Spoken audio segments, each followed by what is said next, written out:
William Henry Thomas. I got married in 1966. My wife's father worked on the pier.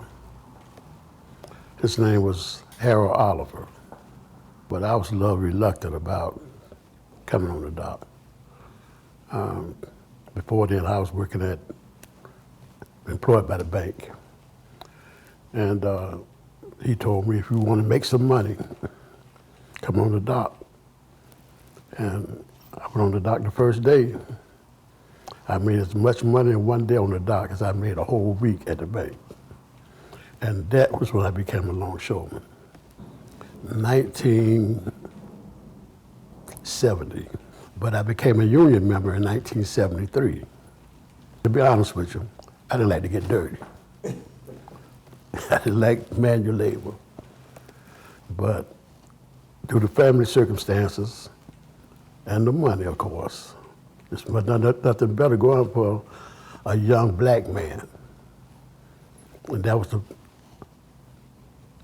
equivalent of me going to college to get a formal education.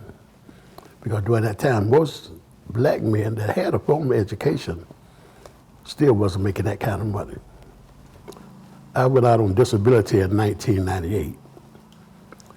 During the time I first came on the dock, we had what you call an apprenticeship program, which we had to be an apprentice for 3 years, then you qualify to get a union card. It was a little bit more stricter then than it is now.